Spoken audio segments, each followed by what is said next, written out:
Hello dear, welcome back. In today's lesson, I'll be teaching you about the perfect tense of passive voice. So let's begin.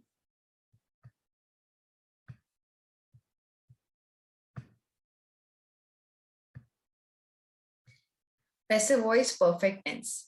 Perfect, as you remember, Hindi क्या थी? आ, ई, ए या फिर चुका, चुकी, चुके. इसमें आप चुका, चुकी, चुके के साथ जा और एक्स्ट्रा यूज करेंगे in terms of Hindi, but rest I a की हिंदी सेम वर्ड वही फॉल करेगी. अब डिफरेंस समझते हैं पहले एक्टिव और पैसिव में in perfect tense. Present perfect से स्टार्ट करते हैं.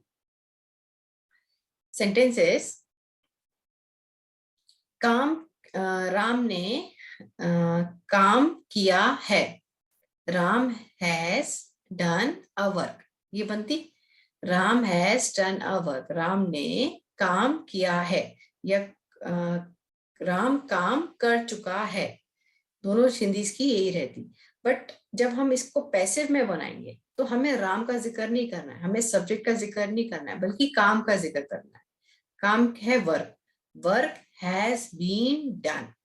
Work has been done means Hindi क्या होगी इसमें? काम किया गया है या किया जा चुका है. ये दोनों बातें इसमें फिट होंगी. सिमिलरली पास्ट में बोलेंगे काम किया गया था या किया जा चुका था. एक्टिव क्या होता? राम ने काम किया था. Ram had done a work. Future क्या होगा?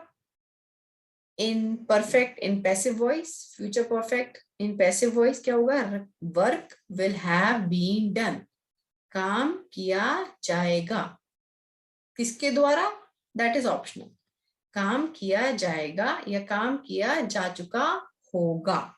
होगा, होगा, होगी, होगे बैठेगी अगर आप चुका के साथ इसको चुका, चुकी, चुके के साथ यूज करेंगे.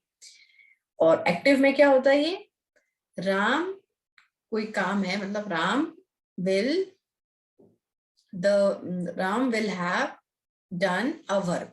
Ram will have done a work.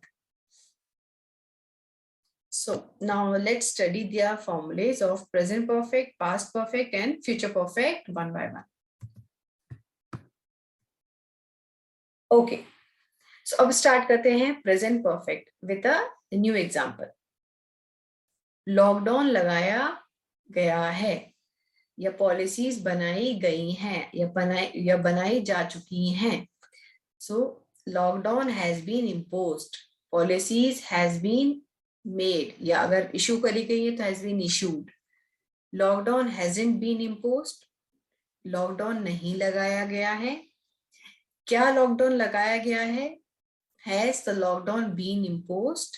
Hasn't the lockdown been imposed? कहाँ लगाया गया है? लॉकडाउन कहाँ लगाया गया है? Where has the lockdown been imposed and where hasn't the lockdown been imposed? कोई भी काम किया गया है या किया जा चुका है वो आप बातें इसमें करेंगे. ये मैटर नहीं करता कि किसने वो काम किया है. मैं कहूं कि मोदी ने लॉकडाउन लगाया है तो this is an active sentence. लेकिन लॉकडाउन लगाया गया है by Modi, this is a passive sentence. क्योंकि हमें मोदी से मतलब नहीं है, किसने लगाया उससे मतलब नहीं है. हमें मतलब है कि काम क्या है, किस पर काम हुआ. लॉकडाउन पे काम हुआ है, लॉकडाउन को लगाना इज अ काम. हमें इससे मतलब है. करने वाले काम से जिस इंसान ने काम किया है उससे हमें मतलब नहीं है. So that's why for such kind of situations we use passive voice. जैसे कि फाइल पास करी गई है, सिग्नेचर कराए गए हैं. मान लो पेपर पे सिग्नेचर कराए गए हैं. Just such kind of conversation, such kind of sentences we can build in present perfect tense. Now let's move to past perfect tense. Lockdown लगाया गया था. Lockdown had been imposed. नहीं लगाया गया था. Lockdown had not been imposed. File send करी गई थी. File had been send. File नहीं सेंड करी गई थी. File hadn't been sent. क्या फाइल सेंड करी गई थी? had the file been sent? And कहाँ पर फाइल सेंड करी गई थी, where had the file been sent. Similarly आप इसको कर सकते हैं, कोई भी काम किया गया था, प्रेजेंट में क्या था, कोई भी काम किया गया है, पास्ट में हो गया कि कोई भी काम किया गया था, हैज हैव की जगह पर हैड हो गया, बीन हमारा चलता रहा और वर्ब की थर्ड फॉर्म हमारी चलती रही। And the last one of this is about the future perfect tense.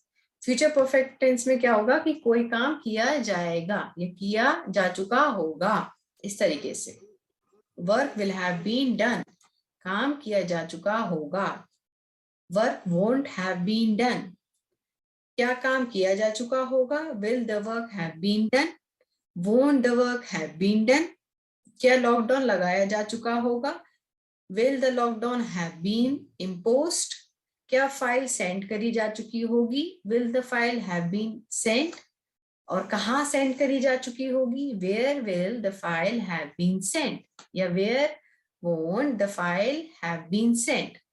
So this way you can make sentences on future perfect tense also. बस remember कि कोई काम किया जा चुका होगा, किसने करा होगा we don't care, काम की बात सिर्फ, only will focus on the object and the verb, that's it.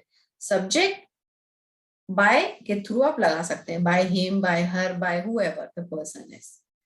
So that's it for today in this lesson, and we'll catch you in the next lesson. Till then, tata, bye bye, take care.